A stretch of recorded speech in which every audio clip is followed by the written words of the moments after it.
Season 1, episode 1 of A.G.O. Always give opportunities. Yes, sir. I'll be your host, I guess. I guess I'm the host. Yeah, it's kind of weird doing that. Anyway, yeah, I'll be your host. I'm Kay, a.k.a. Hashem, a.k.a. Mr. Overtime, because I never, ever stop working. El Capitan. I got my boy right here. Go ahead, introduce yourself, man. You talk to me or talk to whoever. I'm Justin, El Capitan. El Capitan, Big Savage? Yeah. Yeah. I'll take the title. Oh, hey, listen, you know, you gotta do what you gotta do. It's all good. So, how you feeling, man? We're gonna. I guess we're doing this. It's been a long time. You just fresh off the broken hand. I know. Appreciate you waiting for me, man. Yeah, man. Boxer fracture on my way to recovery. How long you got? It's been like a month. I think got 2 more weeks. 2 more weeks. Okay. Yeah. All right. Cool. All right. So, I guess on this podcast, it's kind of different. I guess my idea. We got to talk about the idea for how it came about.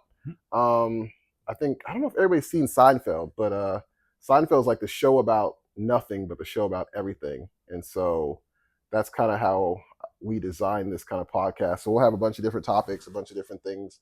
It may seem a little unorthodox, but we never like to do things the linear path. Absolutely. So it'll work out that way. Cowboy style, off the hip. Always off the hip. So yeah, we'll get into it. So Justin Savage, Yes, perfusionist, friend. We've been friends for how long? Oh man, decade and then some. Oh, it's been that long? Since 2010. Shit, yeah, one of these episodes. 15 years. Yeah, we're gonna have to talk about how we became friends. That's gonna be a funny story. We're not gonna do it today, but we're definitely gonna do it. Because, Save it for another one. All right. Occupation? Perfusionist. Okay, so you can kind of tell me, like, what is a perfusionist? Like, what is that? Absolutely. So perfusionists are the individuals responsible for running the heart lung machine for open heart surgery. Okay. So when you think of open heart surgery, keep in mind, like in the terms of medicine, medicine's been a thing for centuries. You have the field of perfusion itself, which was invented around like 1950s, and pretty much like very, very solid from like 1953 when they invented the heart lung machine. Right. So really, perfusion's only been around for like maybe 70, 80 years compared to medicine, which has been for centuries. So no one really knows what it is that I do. Okay. All right. It's funny. I actually remember going on a Tinder date, and I told the girl I was a perfusionist, and she was just like, "Oh, you make perfume? That's awesome." I was just like, "Okay, that ain't it." You still continue with the date, I'm assuming. Like, you were just like, whatever, I'll pass over that. Oh, I'm a gentleman. Oh, of course you are. Of course. North Carolina in the building. Absolutely. Absolutely. All right. Can't say there was a date too, but oh, okay. Solid from start to finish. Yeah, so I guess you can just tell me, since this is the segment that we're going to have, like, for every episode, like, what career it is, how do you get into it, what's the pay scale, and then we're obviously going to leave links at the bottom of everything. So, like, if people are watching, they can either DM you or whatever, contact you in any way possible to kind of learn more about it, or you can kind of navigate them, depending on whoever our actual person we're interviewing is going to be. So condense that. So we got what you said, but condense it. Like, what do you actually do? Okay. So basically, my role is to take control of the body. Okay. So if you think about it, the surgeon's working on the heart, anesthesia is taking care of the brain. So who's taking care of your body? That part goes to perfusion. That part would go to the perfusionist, who monitors your blood circulation, your blood pressure, your temperature, right. your hemostasis, basically. So, and that we do that for a prolonged period from the start of the procedure to the completion of the procedure. Okay.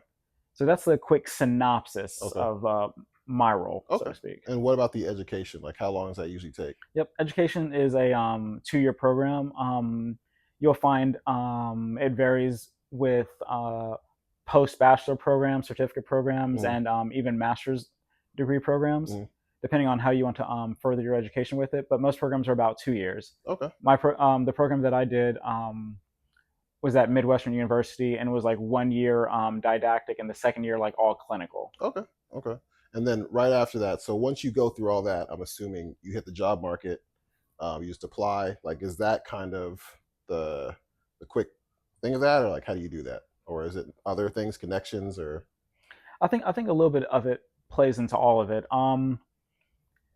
The way the job market is now, because heart failure is like one of the leading causes of death now. So like Right. right now today, there's more patients than ever with heart failure. So there's a greater need for perfusionists. So the job market is almost wide open now. Right. I feel like, you know, when I got into it, you know, applying was part of the deal Yeah, too, of but course. connections played a role too. Right. But now, so there's just such a growing need. There's such a strong need for perfusionists. I think applying is all you need to really get yourself in the door. Okay. Would you see and obviously we both kind of do the similar thing, so I don't want to act as though like I don't know, but I'm just trying to help the people understand this a little bit Sure. better. The demographics for minorities in that field, do you see it growing since we've graduated, or do you see it kind of like tallying off? Like how do you kind of see that way? Because I know a lot of people have no idea what perfusion is, so the only way people that I know would encounter that's even a viable option, I'd have to tell them, hey, this is what I do, and they go, oh, okay, cool. But this isn't something that's like widely marketed as far as like different medical careers. Absolutely. And the crazy thing is just the profession itself really is blowing up. You know, coming out of school, I think there's like maybe 2,600 perfusionists in America. I think we're coming up over, and I have to double check with the ABCP because you know every year they post the numbers, but I think we're somewhere around like 4,000. Like it's just over the past decade, it's blown up like almost exponentially. You know, in terms of like demographics, I see like there's just so much diversity now. You know, you have old, young.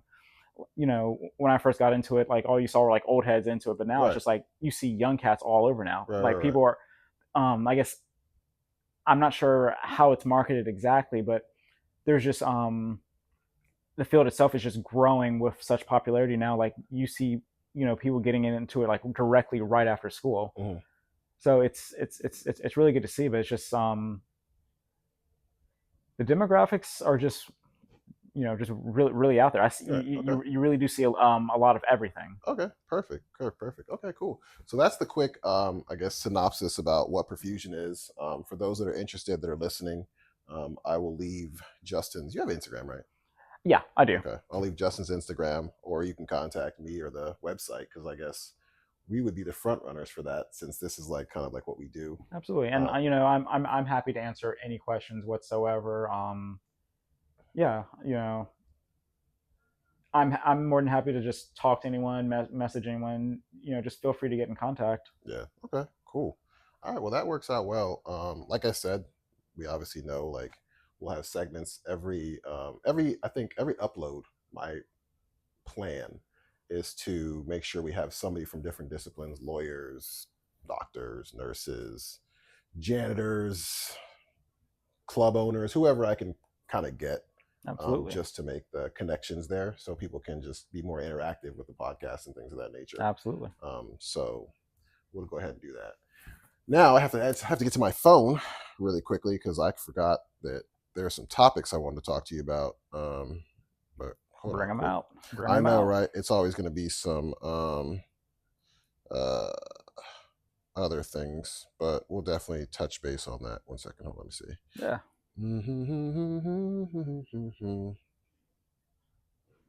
Oh, yeah, you want to get into some salacious stuff, or you want to chill out? What you got, man? Oh, listen, bro. So I got nieces, and nieces obviously friends and stuff like that. And we always have this conversation about like relationships. It's just it's a wild west out here, bro. And how do you feel? I mean, you're out the game now. You're retired. Like, it is what it is. You got your jersey up in the rafters. Had a strong run. So does my other friend. I'm the only lone wolf out here now. But how have you saw like the relationships in New Ages? Are you glad you're out of here? You're glad you're just good? Or do you still want to? I'm not saying you want to be outside, because I want to throw your business out there, but like, and you should never answer that, especially online. But like, what do you see it as, like, from when you were actually dating to what it is now? I feel like it's gotten so much worse. All right. I feel like it's gotten. I feel like social media has kind of torn everything apart. There's almost like no effort now. It's just, I don't want to cast blame. It just seems like, I don't want to use the word simp. Oh, okay. But it just feels like, you know, it's transactional. Yeah. Yeah, I think to be honest with you, bro, like, I don't really like all those terms, like the whole idea of this and that. I'm like, if that's somebody you like and you rock with, then do what you do. Yeah. Like, I feel like there's too much pressure on people to try to like appease other people that have nothing to do with it. Absolutely. I mean, that's the problem with social media, though. It's just like,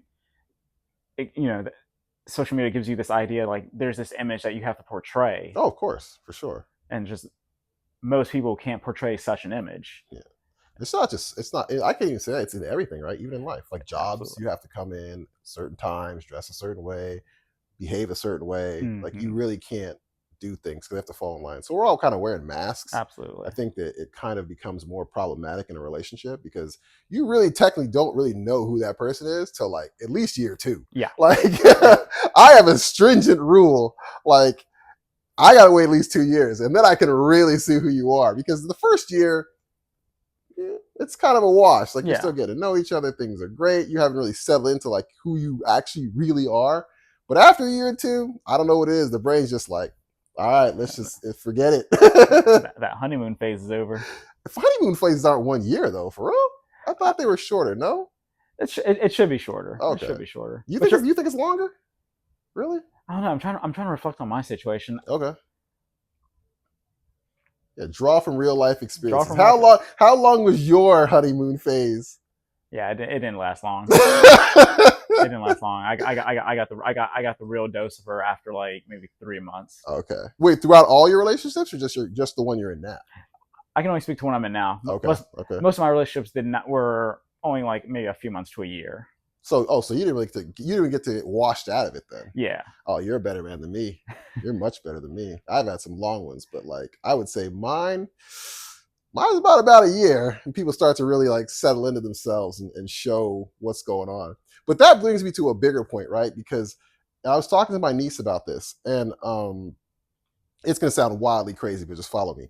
So if everyone is out here like dating everyone, right? There's this whole thing about fluidity and all these things, and I don't pick sides. If your love is love, do what you got to do, right? Does that mean cheating doesn't exist anymore? like I was thinking about that on the drive up here. I'm like, does cheating actually exist anymore? Because like, if everyone knows that everyone's doing these things, like, what constitutes cheating? Listen, bro, I'm old school about the cheating thing. Like, I feel like cheating is when you like actively deceive somebody, and that's my personal definition. Like, but no one's really being deceived anymore. So it's like, can you say that you've been cheated on, or you're just kind of like, I mean, what's your definition? I feel like it would have to be the hard act, but the hard act of actually doing something with somebody else. But some people will define it as just talking to somebody else is cheating, or messaging someone, liking someone's post. How can liking someone's post be cheating though? That's kind of crazy to me. I don't know. That's like looking at a magazine and then somebody just like yanking it and being like, you're cheating. Like, you would think it wouldn't be a big deal, but I guess it's just you're giving attention to something else. Okay, hold on. Listen, I'm gonna give you a scenario. Okay. And you gotta tell me this. Okay. So I'm with a girl. Yeah. She's upstairs minding her own business. I'm downstairs minding my own business. I hop on Instagram and I'm like, oh, this girl's cute or whatever. And I hit the heart sign. She comes downstairs and says, oh, you're cheating on me. But I wasn't, like, your attention thing, I wasn't doing anything. Because, like, my attention was where it was. You wasn't doing nothing. I understand.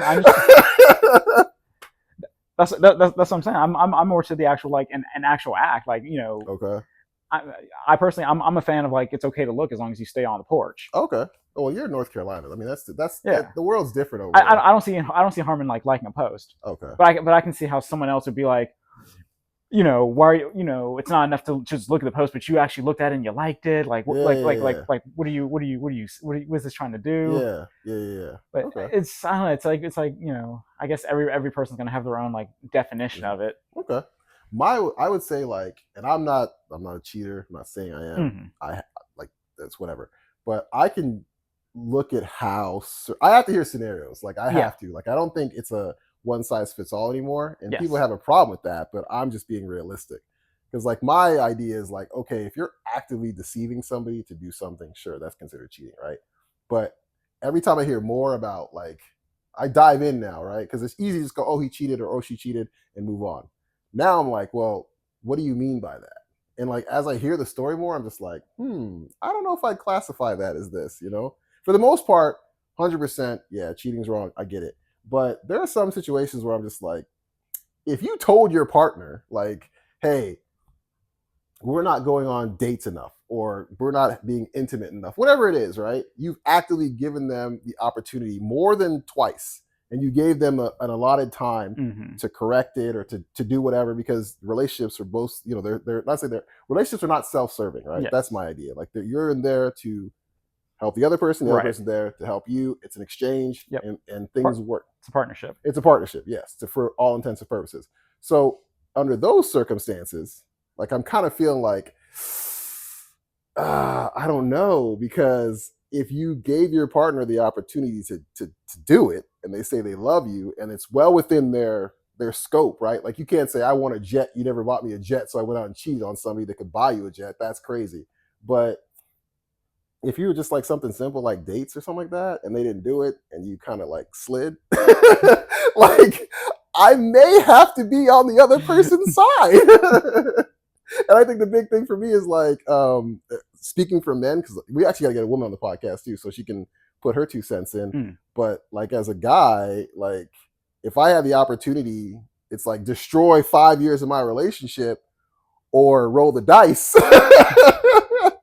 Most men are gonna roll the dice until it's like snake eyes. Damn.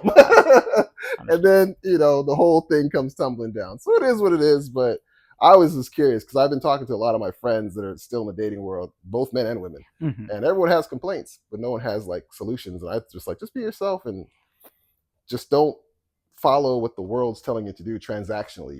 Just be like, yo, if you cook, if you don't. If you go on high-end dinners, go on high-end dinners. But I tell my friends personally, like, portray who you can actually maintain. Absolutely. Like, absolutely. And that we'll go to DC, and yeah, we'll see people having like Lamborghinis, rented this, rented that. I'm like, absolutely, that girl you're dating is going to expect that that's who you are. Absolutely. And I'm with her when she finds out that ain't you. I told you, when I was living in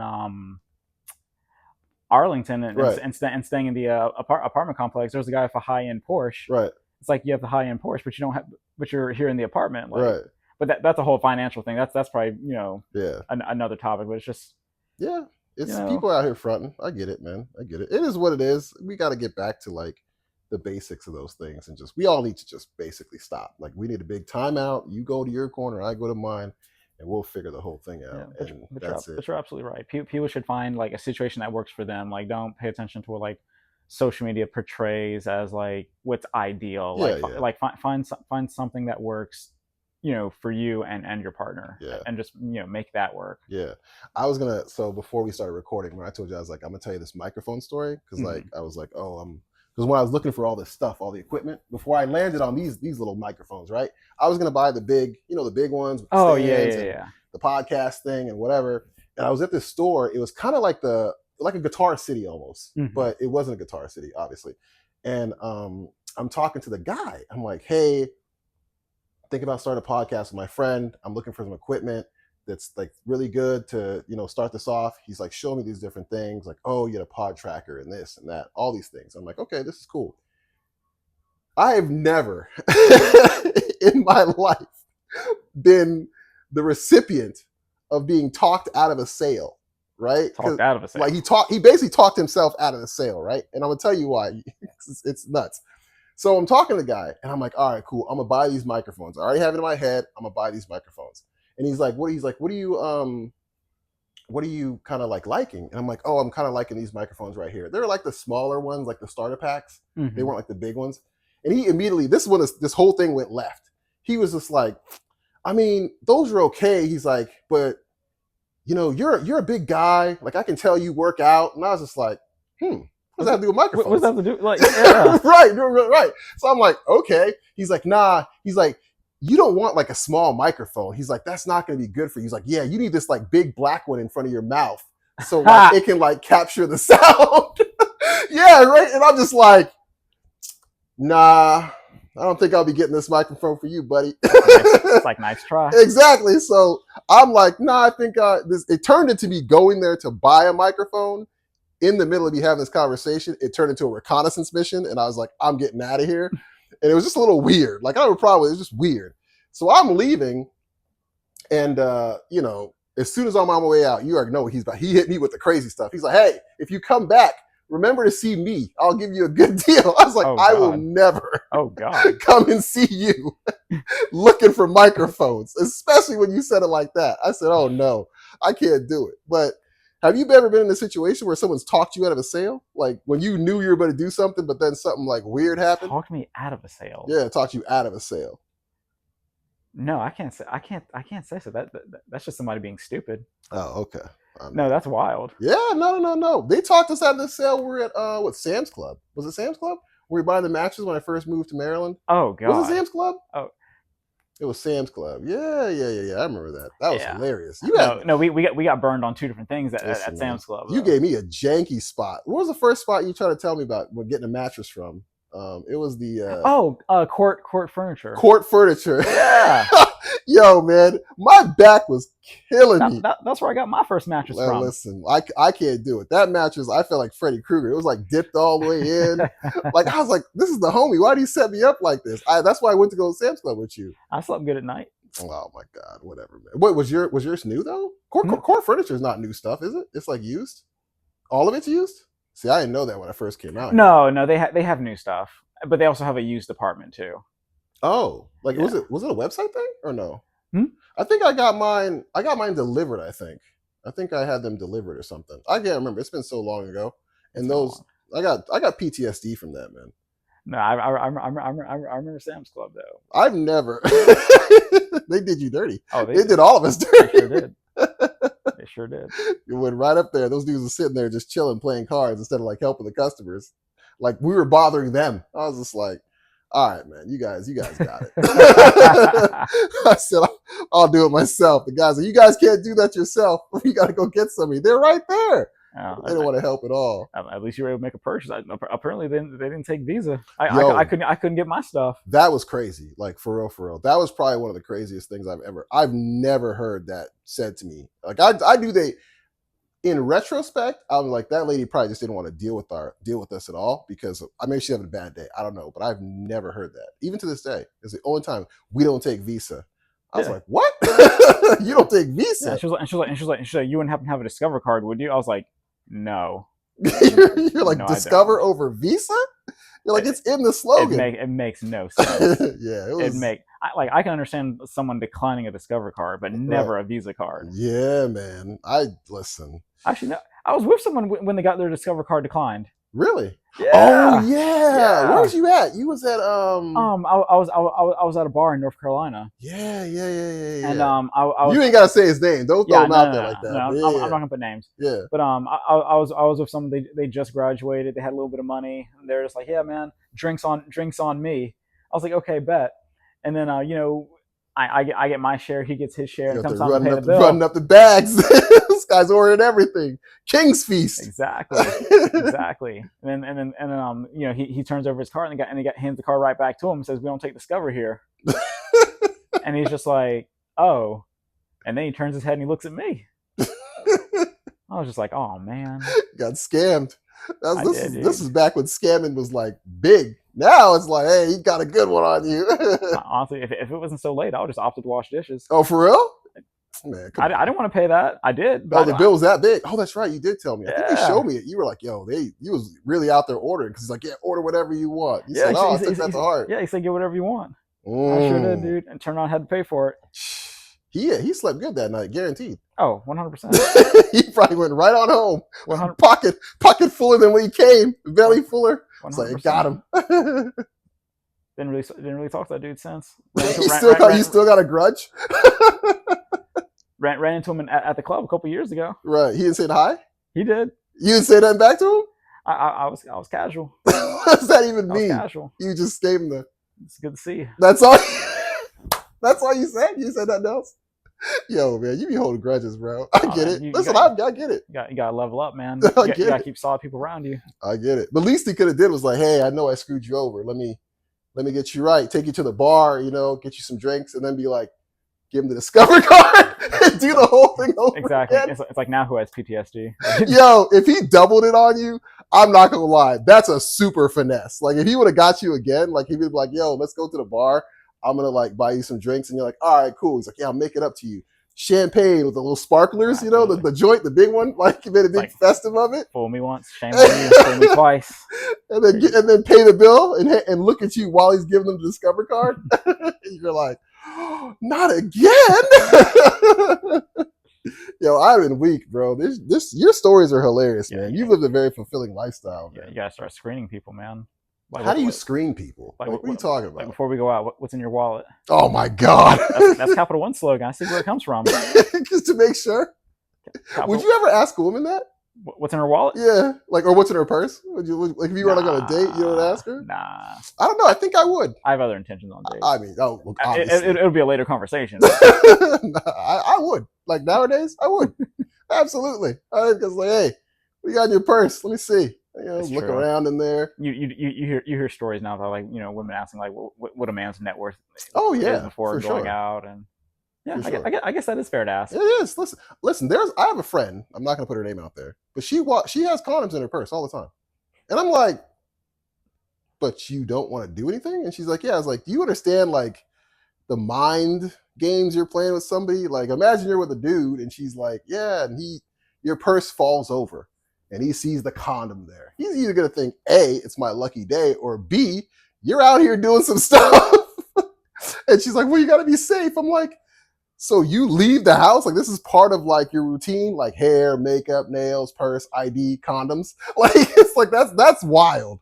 That's pretty crazy to me. Gotta roll the dice, man. Listen, I'm not going to talk about you and how you do things. You only live once. Listen, I'm not going to tell you. I'm not going to talk about your lifestyle. At least now. Now we still have jobs.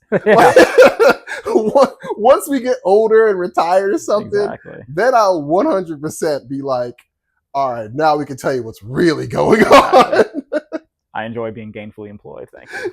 Yeah, everyone does. Trust me, especially now in this economy. Shit, man. Forget about that. Oh, man. What was I going to talk to you about? You following this Trump thing? This Trump beef thing? Not really. A little bit. You don't care? A little bit. I think it's funny. I do too. I think it's good for a laugh. Yeah, everything's entertaining now. Like, I don't, what's it called? What's the word? Yeah, I don't follow it too much. I think for me, I got the phone call where it's they were like, oh, Elon Musk and Donald Trump are beefing, and Tesla's down. The only thing I heard from that conversation was Tesla's down. I didn't care about anything else. She's like, Tesla's down and this, and this. I was trying to scrape up money left and right. I was calling moms. I was calling my brother. I was this close to finding a loan shark because I was like, oh no, I'm about to make a quick couple of grand on this one. Man, I tell you, your family doesn't love you when you get older. It's a different type of love, man. It is a different type of love. I called my dad. He was lecturing me. And by the time he was done, the stock market closed. Like, I'm not even joking. He was like, because I got African parents, right? So like, I'm like, hey, let me get some money. And he's just like, what do you need it for? And I'm like, yo, Tesla, this, and this. He's like, oh, well, things happen in politics. I'm like, what does this have to do with this? I need to borrow some money. I'm like, I'm good for it. I'll get back to you. He just started going off and talking about like how irresponsible it is for me to not have the money. Like, I had true African parents. I said, okay, whatever. I made the mistake of calling my mom. It was even worse. She's Jamaican, so like, she just was like, boy, what you need that for? I was just like, yeah, I need. She's like, nah, I ain't doing that. Click. I was like, all right. Call my sister. She ain't answer. Call my brother. And like in mid-ring, I was just like, yeah, I know he ain't got it. Hung up. I was going to call you, but I know you weren't going to give it to me. So I was just like, nope. Got to sit on the sidelines for this one. I was like, oh, if you got some stock chips, I'm going to use it for me. So you wouldn't help me out if I like needed some money for like to get some money on some stock chips? After you made your profit? After I get a nice profit. Oh, you're that friend? Hey, I'm glad I found this out right now. Like, that was what you said when we first bought the houses. When I was like, yeah, I'm trying to get like a 1%. You're like, no one's going to approve that. You're like, you got at least some meat on the bone. I remember that conversation distinctly. I was just like, damn, you might be onto something here. Banks are banks for a reason. Yes. They know how to make money. Listen, that is very, very true. You're the king of like managing debt, though. That's why we're such good friends. If I ever need to manage anything, I would 100% call you and be like, yo, you need to like help me manage this. I don't like debt. I understand it, but you know, like yeah, man. That's funny though. I can't believe you did that. Yeah. Well, when you love to spend as much as I do. Listen, let me tell you about spending, man. I put some, and we're gonna go off topic, but it's all right. Yeah. So I called you earlier, and I was like, hey, make sure you review the game one of the playoffs, right? Yeah. Or whatever. I had bet my my friend like $50 on the game. I lost the $50. It is what it is, right? I ended up going down to like KOP, King Prussia Mall. Yeah. Took myself shopping. Which is stupid, right? Because like it's like you just lost some money, so why'd you go out and spend money, right? Man, I was OT double C in that mall, dude. For real, for real. And sorry, I gotta tell people that because there's lingo. So OT double C basically means like I overheated the credit card. So I was in there spending, bro. Buying stuff that I'm for sure gonna return. Like you ever buy something and you get home and you're just like, why'd I do that? All the time. Oh, all the time? For real? Time. For real? What did you buy that you said, nah, no way? That was like personal, like a personal thing. For real? Because you got Versace on now, so I know you didn't return that. You got the chain on, so come on. You remember that Versace ring I bought? And then I gained weight, so I can't wear the Versace ring? Oh, the pinky ring joint. All my rings. All of them? I can't wear none of my rings anymore. Get out of here. My fingers have gained so all my fingers got, they got fatter. The body grows, man. Yeah. So they all don't fit. So you started returning them, or you just got them in the cut? I'm stuck with them now. Oh my god. But yeah, I wish I could return them. But yeah, no, several $100s worth of rings I can't even wear. You should, you should do. You should buy like the chain like this one, and then just like put it around the chain. Oh, that's cute. Like the was like the super. Like don't you know the Super Bowl rings? Some people do it with a Super Bowl ring. Just put like a bunch of Versace rings like across them, and like this one I earned my chip. This is the other one I earned. There we go. It's like the new Pandora charm bracelet. Yeah, exactly. For men. That's actually pretty good. A Pandora charm bracelet for men with like Versace rings and all the stuff that you can no longer wear. Just like put them together. Like, yo, I see you out there, big boy. You stunting hard on them. That's actually pretty good. Pandora for women or for men. That's hilarious, man. Oh, anyway, getting back to the subject because we got off of the credit card thing. My sister, she's great, man. She's been following this like Puff Daddy thing, right? Which is some of the best comedy, like complete chaos. It's complete. Oh, listen, it's entertaining. Yes. It is. It's true entertainment. Like I never thought like they're making people. This is my own thought process. If you didn't want to be a lawyer or do anything in the judicial system, if you're watching this case, you're like, I want to get into law. Specifically the law that deals with stuff like this. Like even me, she would read some of these stories and I'm just like, I should have went to law school because like there's some real crazy funny people going on out here, man. But she sent me the last one. We just talked about it like on the before we started recording. About him walking in the room with like the little, I think it was like hijab face mask thing. Like that is, listen, man, I get it. He's a freak. He enjoys his free time. I understand people are, we got to do this first of all. We have to stop acting like he is the biggest freak on the planet. Like that was not his first run. And he is not the person that invented that. I'm sure people were doing that back in the Motown eras or what. They just didn't have video cameras, like real talk. Like they just didn't. I mean, but it's still funny to hear. I mean, you probably go all the way back to Caligula. You never know. Dude. Oh, Caligula. Yeah, back in Greek, Roman. Yeah, you're right. They were. Listen, those are the real freak offs with the big fountain. They had like people posing for like 9 hours while there's like orgies going on. You're actually, you're onto something there. It might be the reason why he started.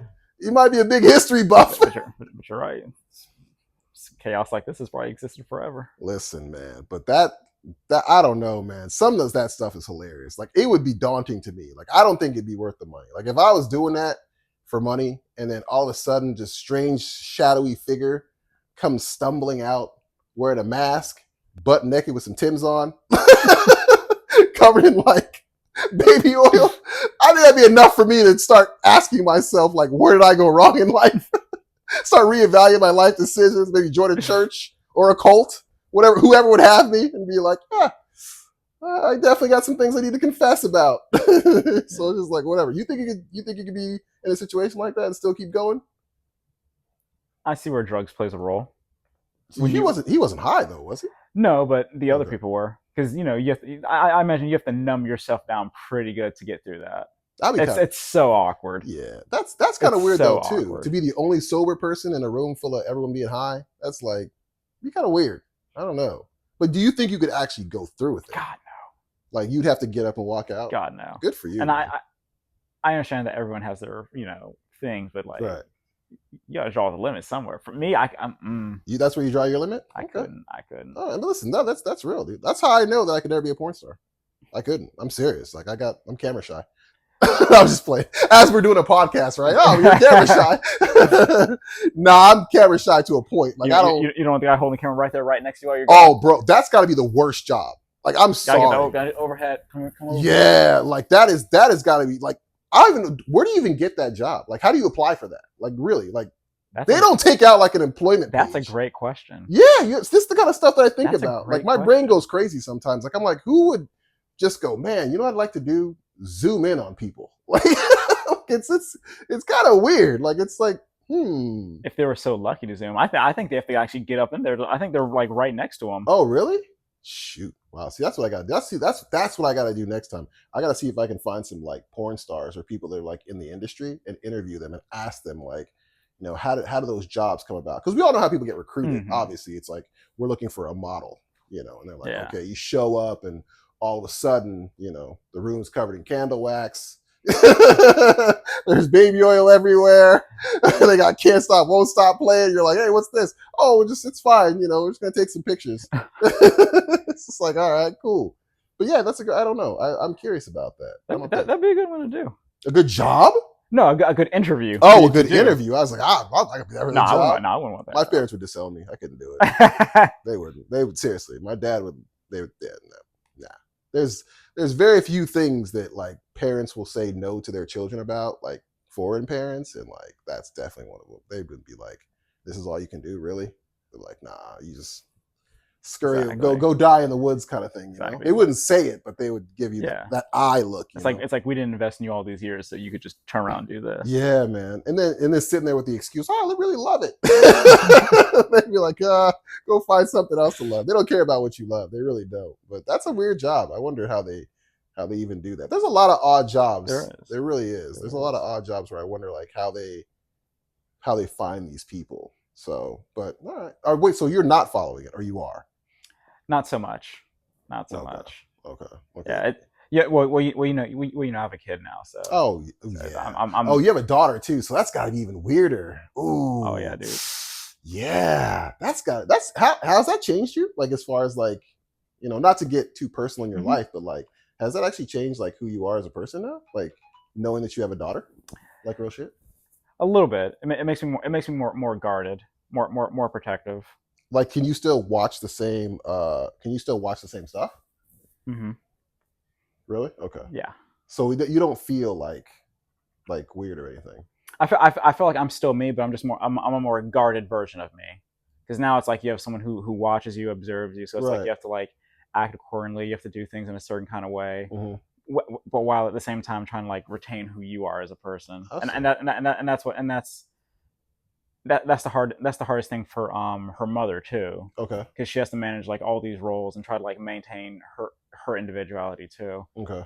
It's hard because you have to try to like maintain course while trying to guide somebody else too. Right. But it's like a whole bunch of complicated things. Yeah, no, listen, I don't have children yet. So that's what I'm asking. But here's a question though: would you still be that same version if you had a son instead of a daughter? I'd probably be a little more relaxed. Okay. Yeah. And you mean as they're growing up, but as they get older, you become a little bit more strict because they want to like. Yeah. They want to start, taking a shot at the title. I know.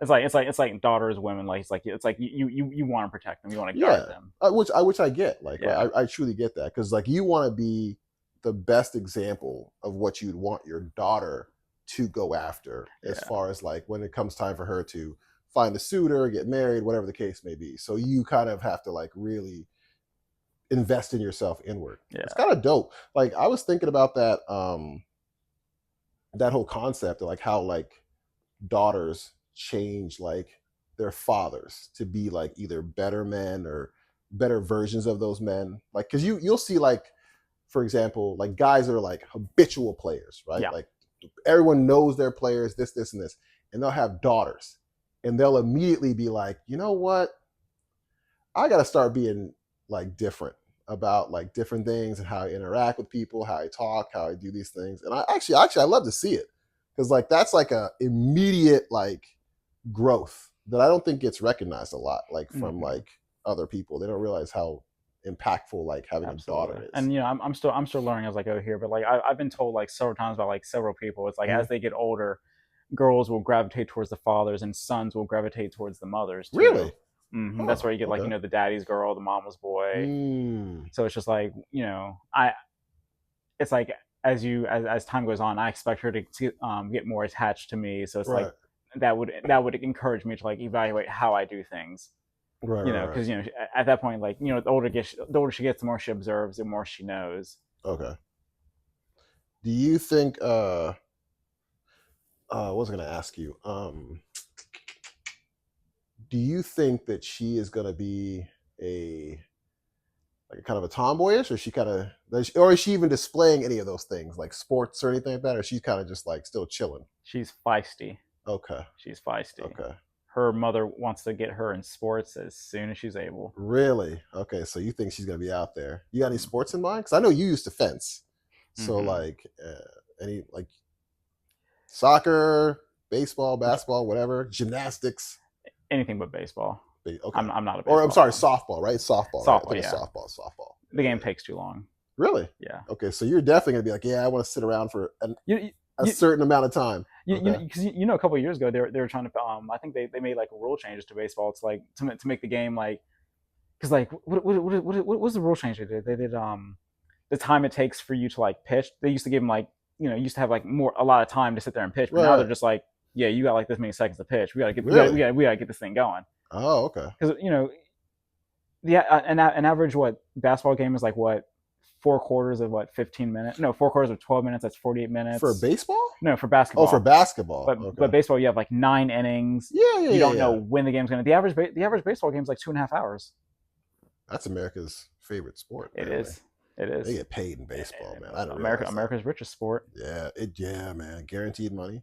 It's kind of funny too, because a lot of people, baseball is like supposed to be America's whatever, but like a lot of people that play baseball, not American. Or the top people, they're not from America. That's like, fair. And I don't have a problem with it. I just find it interesting, I really do. But okay, that makes sense then. So do you want more kids or no? You do? Yeah. How many you want? Like another 2 or maybe just one more? One more and you're done? More. I'm done. Yeah. You gonna try for the boy, or are you gonna be like, whatever I get, I'm happy with? Whatever I get, I'm happy with. Okay. Yeah. Listen, man, you're a better man than me, dude. I don't want to get a minivan, dude. You're not, first of all, you're not a minivan guy. Like, I've known you for a long time. Like, I would be like really shocked if I went to your house and saw there was a minivan there. Like, there are some people that would be like, yeah, we'll get a minivan. Nah, man, because you have the Volvo. Was it the Volvo S something? No. XC90. XC90. Yeah. That's the big boy, right? Yeah. So it's like you could fit another one in there and you're good to go. Mm-hmm. Wait, is that? I got. Wait, does that have the? That doesn't have a third row. Right? It does have third row. It has a third row. It can hold 7. I don't want to fill it with 7, but it can hold 7. You got to hold the equipment for the sports in there. It holds 7 though. It holds 7. It's a clean car, man. Just let me ask you something. Why are all your cars white, bro? Like all of them, except for the BMW. Wait, the BMW, right? The Champagne. Right. No, the BMW, right? Yeah, the BMW was Champagne. Yeah, that car was hilarious. That whole situation was great. But like, why white? Like, I'm just curious. Is that because? And I say this this way. Yeah. So most people don't know. I have a fleet of like all white cars, but A fleet is a great way to explain it. I do. No, it's true. It's true. The only car that's not white is the Corvette. Yeah. But honestly, it's just luck. Okay. The best deals I got were on white vehicles. Okay. So you're not actively going out and searching for them. The XC90, I searched for white only. Okay. But that's because it matched all the other ones. Yeah. Well, you know, there's some people that like have this affinity for like white shoes or white shirts or white cars. Absolutely. So I was just curious. Absolutely. Because I've never understood that. Like, it's just beyond my purview, right? Because I'll drive whatever. There's red car, black car, yellow car. Oh, absolutely. There's something I think it's perceived like certain colors indicate like wealth. Like white cars indicate like a level of wealth. Black cars are a level of wealth? I didn't know that. Like people attribute it to them. Oh. Yeah. I should buy a white car then. Be out here perpetrating. You should. I've been telling you to get a Corvette for the longest time. I can't do it. I'm too short. I'm sorry, too tall for the Corvette, man. I was like hunched over. Yo, have you seen the Lamborghini videos? No. Which one, the Aventadors? Or which ones? There's a couple of them out there of these guys who are, because apparently if you are above like 6'1" or 6'2", your head will hit the roof of a Lamborghini. Oh, I'm definitely hitting the roof for sure. So there's like a video of a guy driving. I think he's like your height. He's like 6'4". Yeah. But he's driving like a Lambo that has the top off. Oh, and his head is literally sitting above the Oh, he has the Flintstone car. Yes. Yes. And the guy for real, and the guy asked him, and the guy pulled up next to him in the video, and he's like, "Yo, like, what's up with that?" And he's just like, "I'm 6'4", man," and he's just like, and he said something to him, but he's just like, "But you're too big for that car." Yeah, and he's just like, "What do you care? It's a Lambo." Listen, dude, that guy's trying to save your life, bro. Trying to save your life. You know the old, it reminds me of the old airplanes. You remember the joints that had like the wings and they had the big goggles on? Yep. It reminds me of that. Like that's a bad look to have a Lambo with the goggles on. Your window thing is useless at that point. Like you don't even need it. Like you're just like looking over with the flints. That's dangerous. I kid you not. You got to look it up. There's a video. There's one video in particular where the guy's driving a Lambo with the top off, and the guy pulls up next to him, and he calls him out on it because his head is like, his eyes are literally like level with the with the visor. Oh Jesus. I hope he doesn't get in a car accident. Lamborghinis, he's done. Lamborghinis are not for big people. A lot of cars are. That's the thing. No, real. There's a lot of cars that are not made for big people, and like the Lotus. Oh, the Lotuses are beautiful cars. Yeah. I would love to drive a Lotus. There's no way I could fit in one. Like absolutely not. They're gorgeous cars. I think the next car I'm gonna get. I was actually talking to she's probably in the corner over there, the producer, or whatever. There she is. I was talking to her. I was thinking about getting the Alfa Romeo. Like I like the Alfa Romeos. Italian cars are nice. You don't see a lot of them because I like to drive what everybody else drives.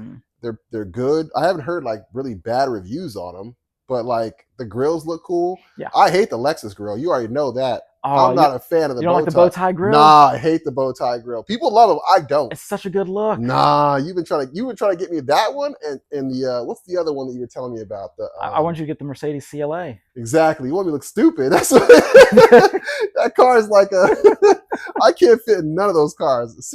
Like I said, being tall is great in like societal ways, but like it's an inconvenience. Like your choices are limited in life when you're tall. Like that's the thing. Tall people don't get enough credit for that. Like I think I'm gonna start being an advocate for height.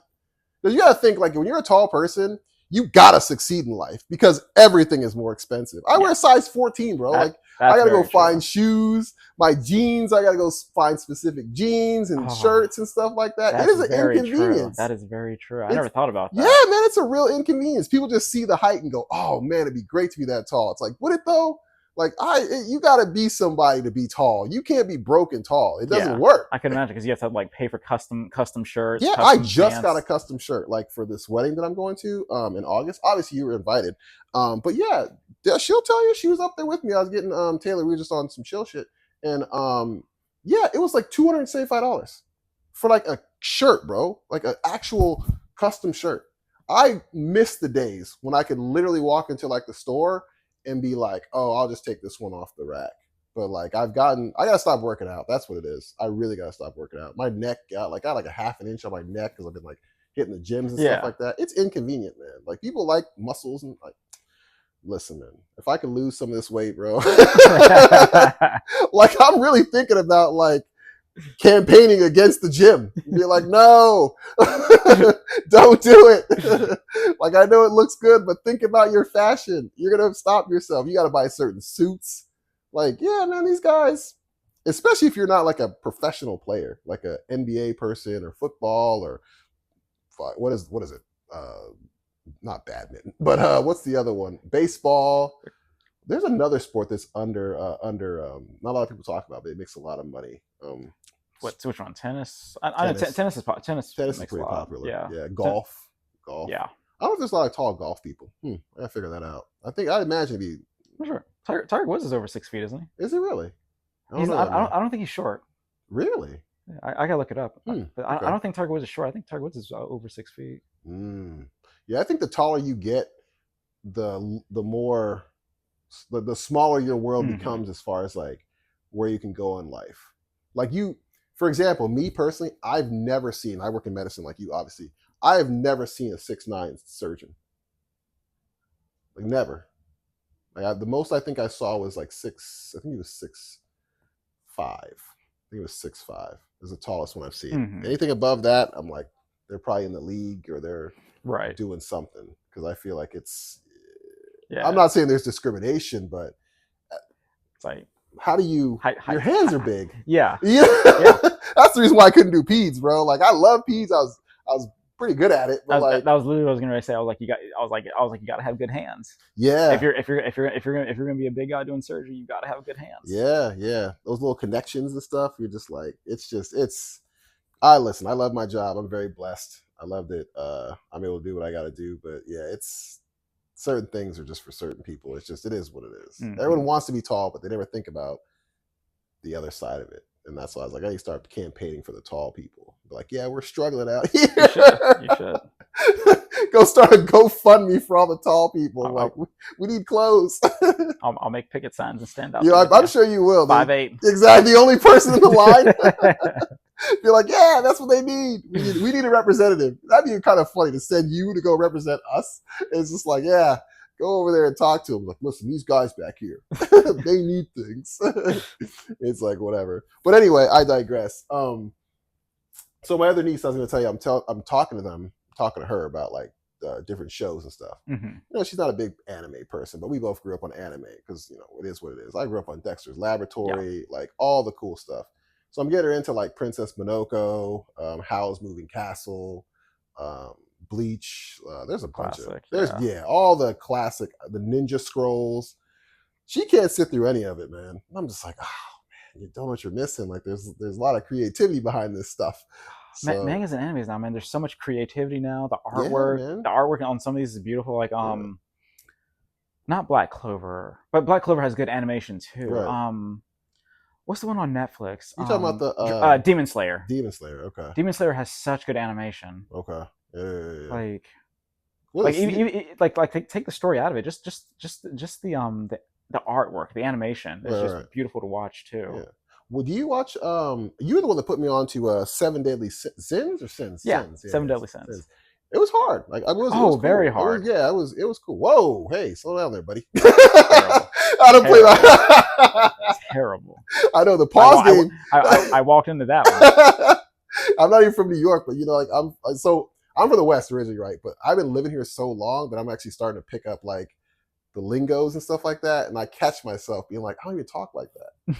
Like it's just so weird to be like, oh, pause. I'm like, you've learned to assimilate. I know, and I like it, but I don't like it. I'll be honest with you. Like I miss, because when I go back home, like I'm around, you know, West Coast lingo, like bomb and stuff like that, and I'm just like, oh man, damn. And I'll say some East Coast things, and they'll look at me like I got like a second head. I'm like, yeah, you're right. Like, you know, you'll see stuff on Instagram now with like kids saying, like, there's new terms kids are saying now too. They got some new terms out there? Oh, too many? I can't even keep up. Really? Yeah, like you know, my stepdaughter will be saying stuff, and I'll just be like, huh?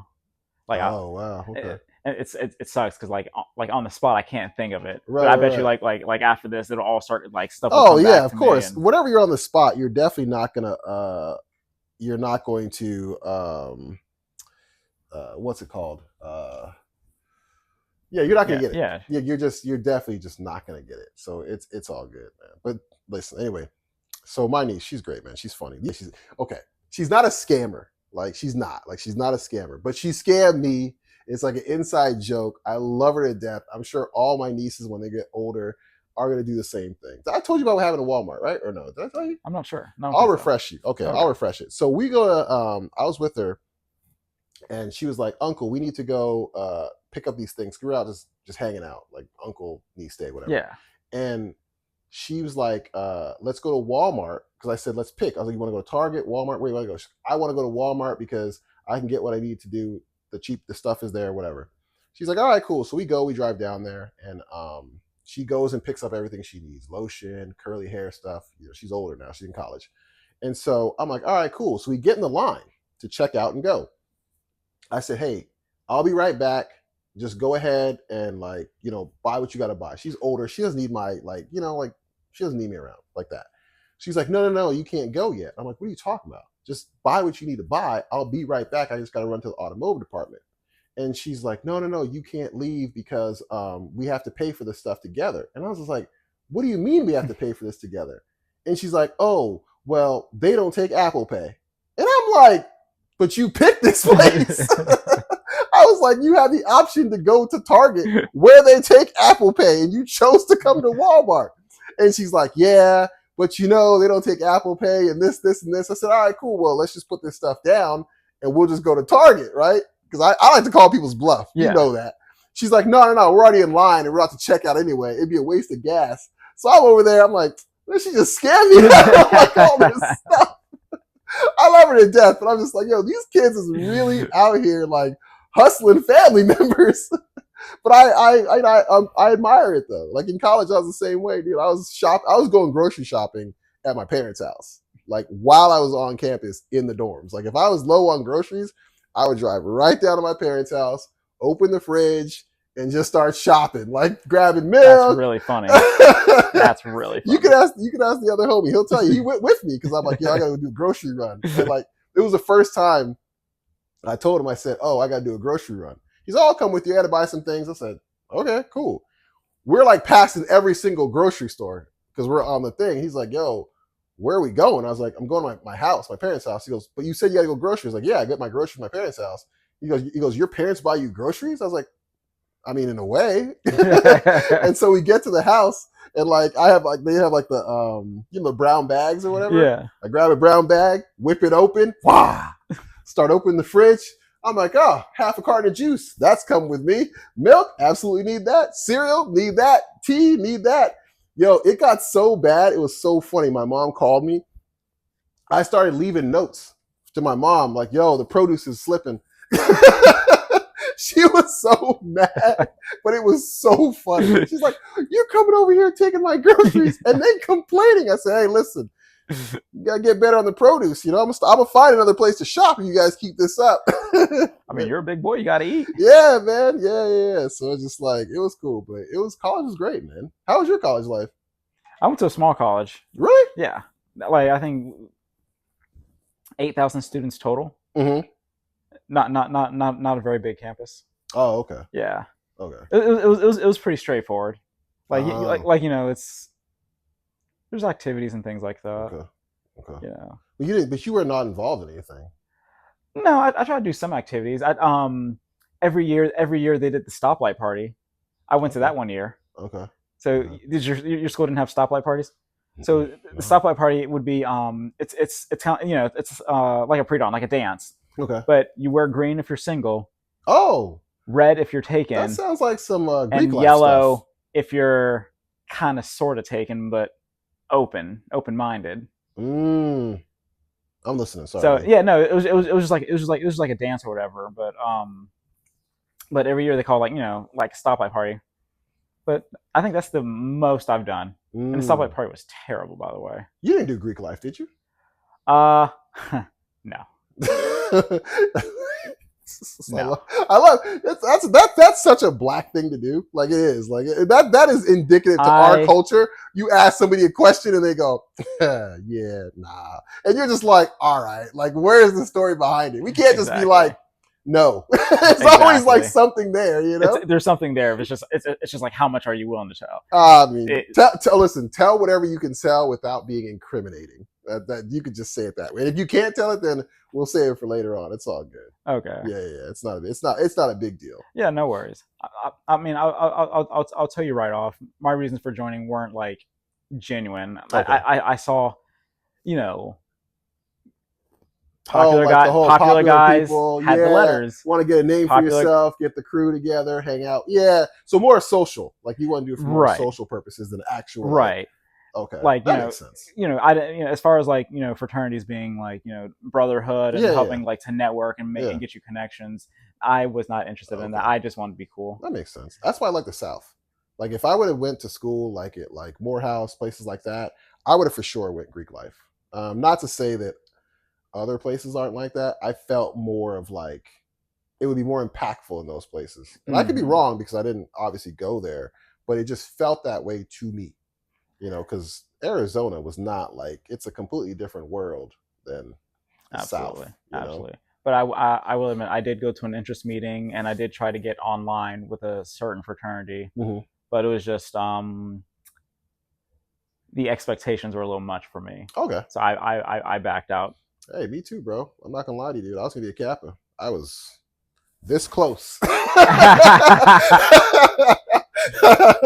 I was like, hey, I'm going for it. That's what I want to be. Yeah, listen, That's man. What I want to be. I was taking organic chemistry and all these other classes, and then I just started asking me to do stuff.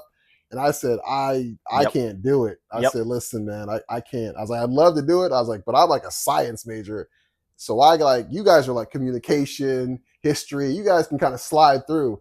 If I get a bad grade, I got to retake this class. Like I need genetics, like things like that. Like I need to pass these classes with like A's or B's. Absolutely. And that's why I think like fraternity should evolve a little bit. Like all jokes aside, I think that like there should be like leniencies for certain people in certain majors. Like they should make those kind of like adjustments. Because I feel like, and I could be way off, but I feel like fraternities do a good job of marketing and getting people to want to be a part of them, but they don't do as good a job as like providing the environment for the person to want to stay there depending on the majors because of some of the sacrifices. Like to me, I would think it would be more beneficial to have individuals in the fraternities or sororities in higher majors and still give them the ability to still like study and do these things and not interfere with like some of the stuff you have to do to like cross the line and stuff like that. It would make sense to me. I think it comes down to each chapter individually because I do know a couple of I think we all know a couple of like people who have done Greek life who are like who are in the medical profession. Right.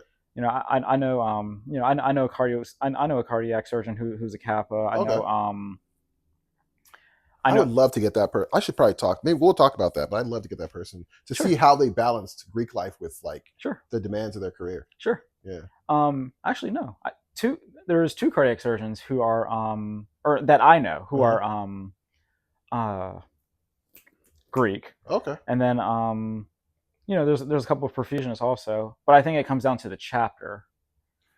But because I know some people who are Kappa and their only obligations were like doing community service. That's what he told me. Okay. I asked like was there like so they do some adjustments. Well, did they go later in life? Or did they do this while they're doing undergrad, or did they go like after they graduated? Because there's like the post baccalaureate side when it's like you can try to join after you've already that and that I'm not sure of. Okay. Because that makes sense. Like if you were doing that and then you joined afterwards, like I'm still thinking about joining. Yeah. Like, I think it might be kind of good. Yeah, like sometimes I think about the whole like Omega Sci-Fi, what's the kid's name, the Caleb guy who got pretty much beat to death. During the hazing part. Yeah, the hazing thing that happened recently. Yeah. That's crazy, bro. Yeah, and you hear that pretty much like there's a fair amount of hazing within every fraternity, but then like you have some chapters that might do things a little differently. I asked. This is weird to me. It's weird. That's weird it is. You would think they'd be like cohesive across the board. I think ego plays a role in all of it. I mean, ego plays a role in everything. Right. And I remember talking to a Kappa, and unless he was lying to me, but he told me there was no hazing. They just had to do community engagement. He said it was a ton of community service. Really? See, I like that though. Like I'm for that portion of it. It's like that's expected. Like you're supposed to be out in the community doing these things and vice versa. Yeah, so he said like, of course you have to learn your you have to learn your stuff, the history, all that stuff. But he told me there was, for him there was no hazing. There was it was a long period of like community like engagement. So you never know. I just different places, different chapters. Yeah, it makes sense. How's the you just bought the I was talking to your fiance. Well, you both were there, obviously, but she was ecstatic about you getting the vintage Selena. Yes, that's a check, right? Yes. Okay. Wow. Yep. Yeah. And you did a bidding war, right? Well, it wasn't really a bidding war. It wasn't really a bidding war. But you came at like the 9th hour. Yeah. Tell you, man. I came within the last 10 seconds of that auction. That's how they did you with that car, dude. Yeah. Karma, dude. You passed it along. That was a funny story, by the way, too. Oh, I was so upset. I really wanted that car. Someone came right at the last minute. Did they bid you like what, $1 more or something like that, or $100 more? Damn, that's $100 more, and he did it so at the last minute. I didn't even get an email notification that I was outbid. That guy's driving that car right now and enjoying it. I literally logged into my account because I was just like, okay, the auction's over. Let me get my paperwork. Let me figure out where I can go pick my vehicle up at. Right. And it was just, and I log in, and it's just like it was just like vehicles you're watching, and it was just gone. It was just like a blank list. I was like, where's the vehicle? You start refreshing, like, yo, there's gotta be an error here. Oh, I was upset. Then you double back with them and got the Selena stuff. Yes. Yeah. Shout out to the Latinas. Yes. Look at her; she's back there, not trying to laugh. Yeah, don't get that on the pod. Yeah. You need to walk away. She's over there cracking up. Yeah. Well, that's what I've always been a fan of Selena. Who's not a fan? Like I've always wanted her autograph. So when the opportunity came up. Wait, when did you get into Selena? Like as a kid? Like what? As a kid. Really? Mm-hmm. You was bumping that in North Carolina for real? You're like a Motown guy. What brought you to Selena for real? Just because? I remember watching the movie with my family when it came out. Oh, so you actually okay. So you're a real fan. Crying at the end. Yeah. Oh, okay. Yeah. When your fiance told me, I was just like, whatever. I was okay. I just because I know like you collect things. You're a good collector. So I'm like, he's probably just saying that. But then like she's like, no, he's a real fan. I said, well, how did I not know this? I know this guy for forever. Yeah. Like, you always find layers to people, man. It's crazy. You do. Yeah. I kid you not. Like, if I'm listening to music in the car, I'll just go to YouTube and just play it. It'll play through the car. Okay. But for Selena, like I'm such a fan. I bought the album. Really? Yeah. You actually bought the album. I spent $15 on the Apple Store for the album. You are a fan. Good for you, man. Are people still buying music? Probably not. Probably not. That's one thing.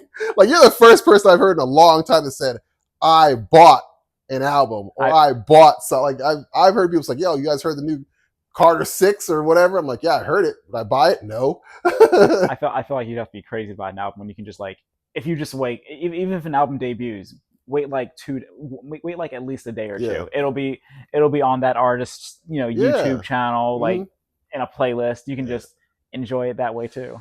Listen, dude, I would hate to be an artist right now. I would, man. I get like, that's why touring's up. Yeah, man. Can't make money through the albums. You gotta hit the road. It's bad. You would think that like with all this stuff, but the gatekeepers, man. I mean, in any industry, like I just wouldn't want to do. Music is how would I describe music? Obviously, it's enjoyable. I love it. It's probably definitely part of like who I am as a person. Like I listen to everything. But yeah, man, it's just like I don't know how artists do it. Like artists must really, you gotta like really love albums. You have to, yeah. Or music to tell yourself, I'm gonna make a cohesive project. I'm probably not gonna make money on this when I sell it to people.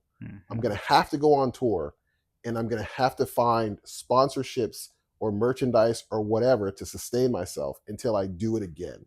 Like that is such a wild way to live. Yeah. Yeah, like I get it, man. I mean, I couldn't imagine. They interviewed Michael Jackson. Michael Jackson talked about the horrors of touring. He says it's so much work. It's so draining. It's exhausting. Imagine it. Yeah, I imagine it is. I mean, how do I say this? I enjoy traveling. I like traveling, right? But it comes a point where you're just like, you just miss your bed. Yeah. You know, like you miss your fridge, you miss the food that you have, you miss the area. Like there comes a point. So if you're doing this city to city to city to city to city to city, like I 100%. I don't have to go through it personally to be like, I can empathize with somebody doing that. Because hotel food is trash. Like it really is. Yeah. Like they don't care. Yeah. Especially if you starting off as an artist, you're not in like the W. Right. You know, you're at the Motel 4.5. You might get a roof. There might be some shady people around. I shouldn't say might be. There definitely is some shady people around, right? Like it's just, you don't want to be, you got to keep your car out front. Like it's just, nah, I couldn't do it. I couldn't, not for, nah. Yeah, you gotta be built for music. Yeah. They set people up now too, because they'll give you the big budget. They give you millions and say, "Oh, go on tour." That's true. So you'll use your budget money to stay in all these great places, and then you come back, and it's just like you've been touring for so long, and they just write you a check for like 5 cents, and you're like, "What?" Like, "Oh yeah." It's like thank you for signing our 360 deal. Like, yeah, dude, man, listen, I'm surprised they'll still exist. Like, I'm actually really surprised, and I'm not a big music person. Like, as far as the business side of things go, I understand business, but I'm surprised people are still doing that. Like, distribution is where it's at now. Like everyone's just trying to figure out how to get their distribution. Yeah. Whether it's, you know, any kind of distribution. So I definitely gotta get some music people on here too. That'd be kind of dope just to talk to them about like how the landscape of music has changed. Yeah, and you know a couple. I do know a couple that I definitely can't call too. I definitely can't make that phone call. That would be a bad phone call to make. Hey, by the way, you remember me? Okay, yeah, I remember you. Like, hey, I'd like you to come on the podcast, talk about music. Hello? Hello? I'm the kind of guy that'll call back if you hang up on me. Yo, I think your phone got disconnected. Like, I'm that guy where I'm like, I want you to tell me, hey, hang up. I don't want to talk to you anymore. Oh, well, thanks for letting me know. Just like, okay, cool. It's so funny. You know what that actually brings me? I'm telling you, we're jumping all over the place today. Does ghosting still work these days? That's another thing I was thinking about. Like dating and like, is ghosting still a thing? Probably. You think so? I've been ghosted a couple times. I mean, I think everyone's been ghosted, but like, I mean, are we still doing that? Like, we can't just stop. Like, we can't make a collective agreement that like, you know, on the Tinder apps or friggin' Hinge or whatever. Like, just be like, no ghosting. Like, you got to tell people like, hey, don't contact me anymore or do whatever. Maybe Bumble will factor it into their next. No, who is it? Is it Bumble or Tinder? Did you hear about that? Like Bumble, I don't know if it's Bumble. I think it's Tinder. You can now filter by height. Really? Yeah. Oh, that's messed up, bro. But you can't filter by weight. My dog. I'm trying to tell you, dog. We're under attack. No, I'm just playing. We're not going to be those guys. like I heard that, and I thought to myself, I'm just like, there's going to be a lot of upset people. Dude, the moment you hit 6 feet, it's over. It's over. You know what's all that's going to happen is everyone's going to start lying more. Yeah. That's literally it. Yeah. That's literally what it is. Yeah. You're just gonna be like, oh, I'm 6 foot. Yeah, I told you, I hate the whole like rule of sixes mentality. I told you, I've met people who believe in that rule. Like actually believe in it? Yeah, I hear about it, but I've never seen it. Yep. Like I've never seen it personally. You need to be at least 6 feet. You need to make at least 6 figures, and your penis needs to be at least 6 inches long. I thought it was a 6-pack thing. No, I must have heard of something different. Oh, I thought it was 6. I thought it was 6 feet, 6-pack, and then 6 feet. Wait, 6 feet? No, 6 feet, 6-pack, 6 figures. Oh, that's hilarious. That's what I heard. So you heard something different. I heard something different. Wow. Okay. That just goes to show you. Yeah. It means like rule of 4 6s now, I guess. Yeah. But I thought myself too. I'm just like, okay, by excluding everyone under 6 feet, what does that really leave you with? Dude, it doesn't. Everyone's just gonna continue to be out here lying. Like that's literally it. But like I imagine like ghosting to me it's just such a funny concept. Because like let's say you're talking to somebody, guy or girl, and things aren't working out. Like you can literally just tell the person like, hey, I think you're a really great person. I just don't see a connection here, and keep it pushing. It's not even like you've never met the person. Like there's no fear of whatever. You're not like hurt as I think actually more people would want that. Because then it's like you just go through life never understanding or never being able to change whatever it is that like maybe made that person turned off to you as a person, you know? Yeah, but people are more sensitive now, so it's just like a lot of times it's easier rather That's than to fair. just tell someone how you feel and be honest with them. It's easier just to say nothing or disappear. I mean, that's fair. That's actually fair. You got dudes now who are like shooting women because they say no, won't give That's up the phone crazy. number. Listen, that's Like crazy. That's a it's just whole nother subject matter yeah. for me. Like, But I think that that's absolutely nuts. these sensitive times, it's not right. But on one hand, I can understand. Like if it's someone who's like very obnoxious and Yeah. you don't want to deal with them, I could understand. Just like Yeah, disappearing. that makes sense. So someone's talking reckless. I get that. Right. But like, I don't know. You imagine if we could just like, if ghosting was like normalized and not just in like the dating world, but just like in your professional life and everything else. Like you just show up to your job one day and your badge just doesn't work. Like you can't clock in. Your desk is just gone. I think you got and bigger nobody problems. says anything to you. I think you got much bigger problems if you can get to where you can't get it. Like that's essentially what you're doing though. Like you're just disappearing. Imagine that. Like I'm not even saying your badge disappears, your building disappears. Like you go to work at like, I don't know, 37 East whatever, and the building's just gone. Your phone, the phone don't work. You can't contact anybody. All your friends at work are not answering. You're just like, did I have a job? It'd be so like, it's like, yeah, it's kind of crazy. That'd be a good idea for the Twilight Zone if they rebooted it. I love the Twilight Zone, man. That was one of the best shows. I grew up on it. It was hilarious, man. But it's true. Like it just, people come up and all of a sudden like those what are they called? The they're not landslides. What are they called? It's like when the ground is like, oh my goodness, there's a word for it. Oh, it happens a lot in other countries. Oh man, what, avalanche? Or... No. Like the ground becomes so unstable that sinkhole. Oh. Yeah, when the sinkhole. Imagine that you buy a house and you come home and like it's just landscape now because the sinkhole just swallowed your property and you're just like, where's my house? And you try to call like the city and they're just no one's just. You never had a house, or they just can't answer your questions. I don't know. Ghosting has always been weird to me, bro. Like I've always typically, if I didn't enjoy a conversation, I was nice about it. Hey, I don't think this is going to work. Like, you're a great person. And I'm being honest, you know, I just don't think we're going to be compatible in that area, whatever. I had a girl ghost me once. It was one of the funniest things ever to me. Because I had asked, well, I shouldn't say she ghosted me because I talked to her, but like, I asked her, I was like, hey, like, what's up? And she's like, yeah, I just don't think we're going to be a good match, yada, yada, yada. I said, okay, cool. I was like, well, like, what's up? Like, I want to know, like, what's going on? She's gonna like, well, I just don't like your fit. I was like, what? like, you ever heard something so crazy where you just go, wait a minute, what? She's like, yeah, I don't like your fit. I like the way you were like dressed. I go, I have other clothes. like I what are you talking about? And finally, like, it got to the point where she just goes, yeah, I just think you were so busy that you couldn't fit me in your life. Like, you could have just like said that. Like, the other thing you said was like crazy. Like someone just going, I don't like your clothes. Like, I'm sure they have another pair. Like, this is weird. Well, at least your experience was more respectable than mine. What? Really? I was supposed to meet. I was talking to like a girl on Tinder. We were supposed to meet at a restaurant. Right. She chose the restaurant. Mm-hmm. She chose the time. Mm-hmm. Told me she was on her way. Right. I get there. She never showed up. Oh man, do you still order? Huh? Do you still order? No. I don't know. You might have, listen, I'm the type of guy, I'll eat. Like, I'm not about to be starving. You're not going to mess me over twice. You don't show up, cool, but I'm not going to starve, too. I kid you not. I sat down at the table and I waited 15 minutes. Oh, and then I was just like, I'm out. How come she didn't show up at like the 16th minute? I'm just playing devil's advocate. As a guy, you know when no one's showing up. There's a chance. Yeah. She's like, hey, I'm here. You're like, what? I'm gone. No, you're probably you know those things. Yeah.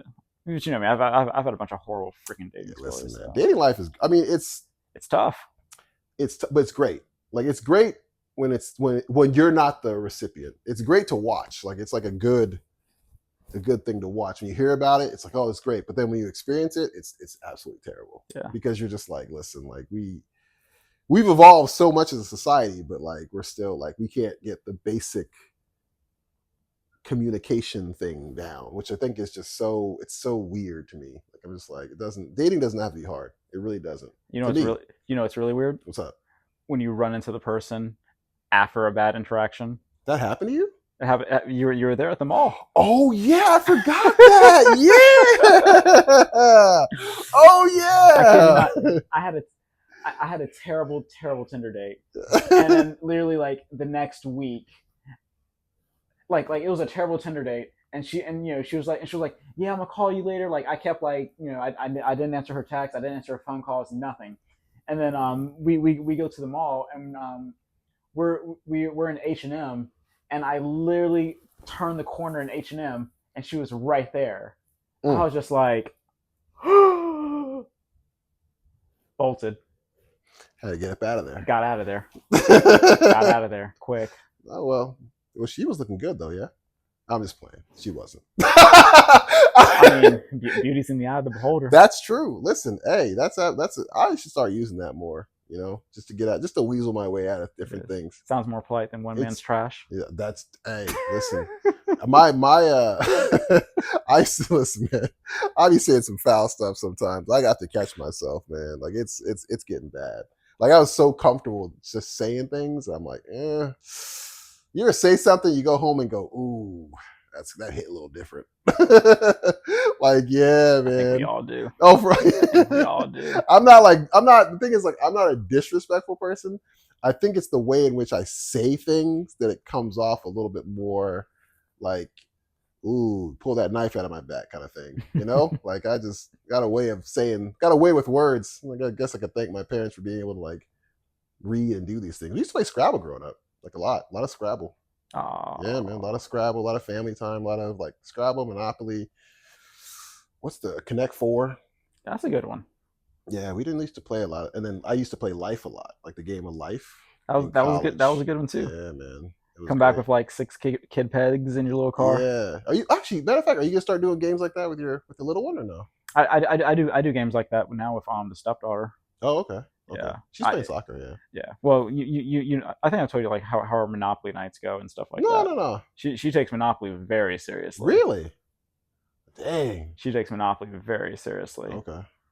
Like God forbid I get a property she wants. It's for real? Yeah, it's like now it's like it's time to make a deal. Really? She's trying to cut deals with you? Yeah. Listen, man, these kids is built different. Like, for real. They're built different. They're learning this stuff, like, quick. She'll be like, I can give you this, and some cash for Park Place. Like, and you make the deal? Or you I mean, you, obviously, your intelligence, you're like, yeah, it's a bad financial decision. I'm going to go ahead and keep this.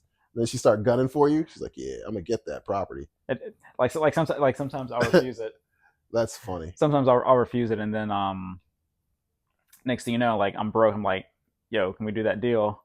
Right. You know. But, and then she lowballs you. She's like, yeah, we can do that deal. But yeah, no, Monopoly gets intense in my house. Okay, that's what's up though. You gotta do that though. It actually makes for great memories. Like I've had some really fantastic memories as a kid. Like stuff that I'm so thankful for now. Mm-hmm. But at the time, I was like, oh, I don't do this again. But like now, I'm like, yo, we did a lot of stuff as kids, man. Went to operas, all types of fun stuff, museums, the water parks. Like, I don't know how my parents did it, man. They're great people, but like, it's just, I would hope, we'll see, God willing, whatever God you believe in. I don't want to get canceled. They said, God willing, which God is he talking about? But I'm trying to tell you, everything is so sensitive now. You got to be on edge. I want to get canceled really quickly. These are very sensitive. I gotta wait till I get enough followers, and then I can just start talking reckless. And I say, well, whatever I want to say. I got millions of you people following me. This is great. I don't care. Exactly. Leave. Start your own cult. Oh, listen, cults are. I thought about it. I don't know. I think I might have the brain to start a cult. I don't know. I probably have to read. Like, how would you start a cult?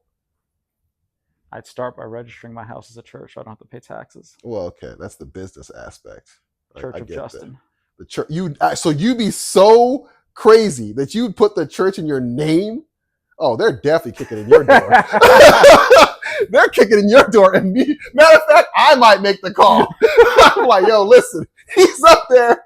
I was like, wait, before they even hit, what's that line, the anonymous line the government has? I'm like, hey, listen, I got some stuff that I can tell you guys, but it's gonna cost you a little something. But I kid you not though. You ever see these like really small churches? Yeah, and they've out of people's homes. Yeah, I see them, and they all fit the same kind of pair. Like, I'm not gonna say it.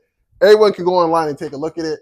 but they all fit the same framework of like the people that run them. Like there's a very specific demographic of people that are running these things, and you know immediately when you see them, you said, that's about right. Like I'm not even shocked anymore. That's the crazy thing. Like when I see this stuff, I used to be shocked. I'm not shocked anymore. Like if my biggest thing is just like, why did it take you so long to catch them? That's where I'm at in my life now. Like I'm like, the house been smelling like, this for the last 4 weeks. And no, you've never seen anybody go in and out of there. Mm-hmm. Like the lights are busted. There's a car there that's been parked, dust. And then all of a sudden they're like, oh yeah, there's somebody dead in the house. I'm like, oh crap. Like, what do you mean? The next door neighbor's been complaining about the smell for the last like 4 weeks or whatever. And now so he comes and knocks on the door.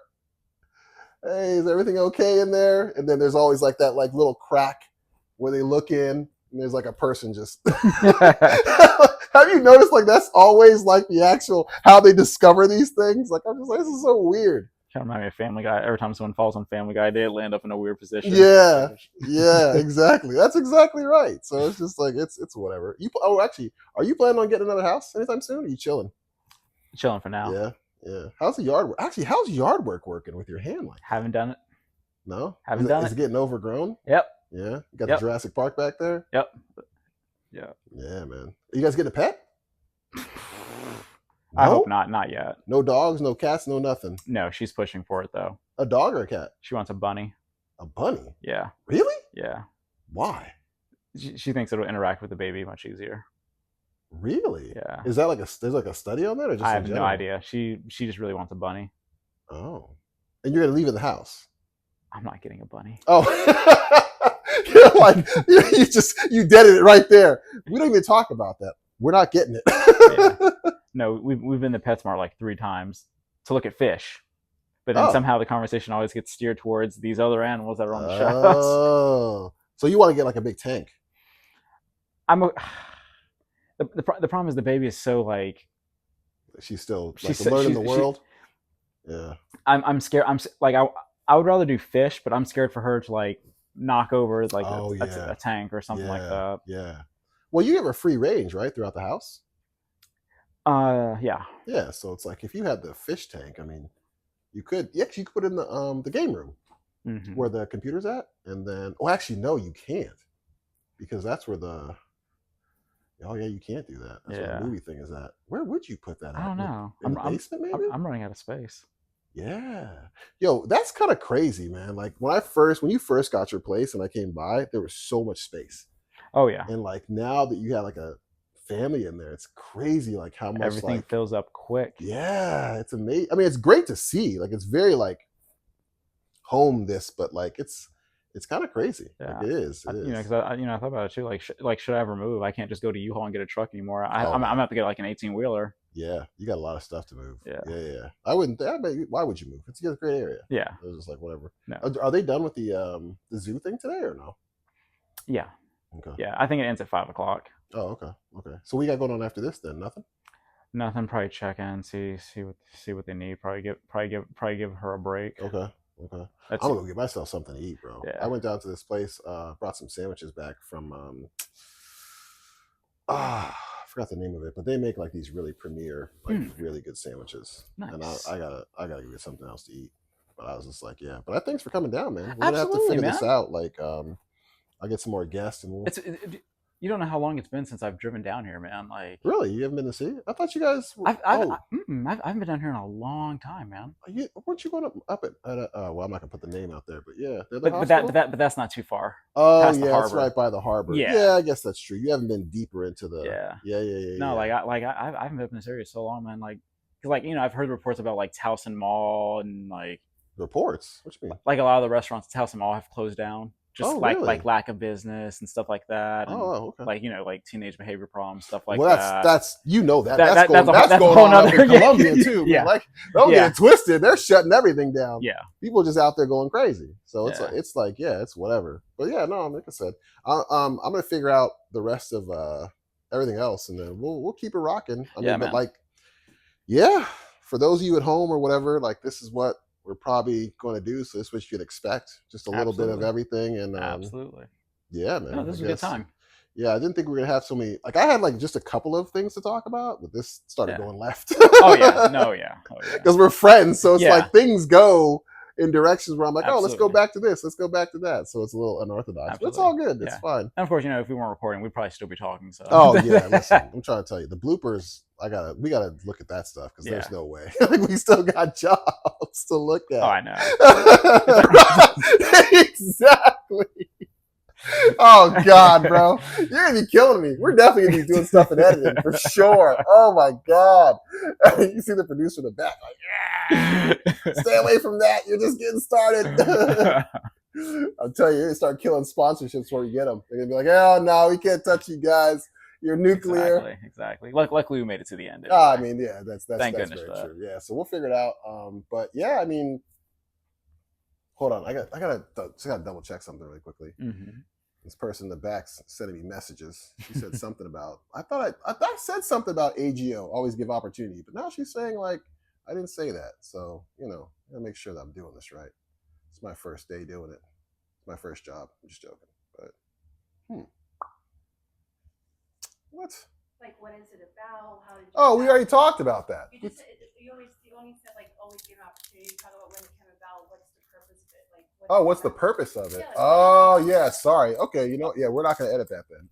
Yeah. So the purpose is just to be able to do things in an unorthodox way, as far as like connecting people that watch with other people that are already in the career or want to be in the career or want to learn how to get in the career.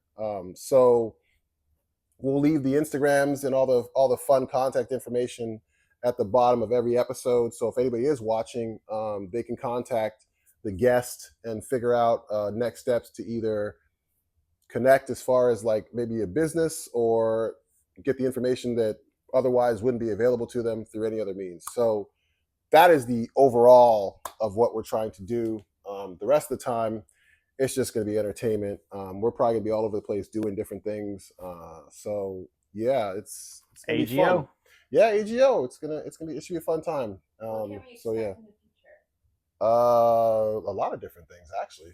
We talked about some of the guests I'd like to have from every discipline. I'm not going to limit it to any specific professions. Like, I'm not going to do anything like that. Like, that'd be kind of crazy. I'm not going to do that. I don't believe in glass ceilings. I think that's probably like what my biggest thing is. Like, I never wanted to create something with you where it's limited in like what we actually kind of do. So actually, it's kind of funny. I was talking to some of my friends already, and they were like, I want to go on and talk about this and talk about that. So people always want to do it, and I'm just like, oh well, all right. I got to figure out how to do it the correct way because I don't want anybody looking crazy. Right. But ultimately, it should be fun. So it's all good. So yeah. All right. Cool. Peace and tranquility.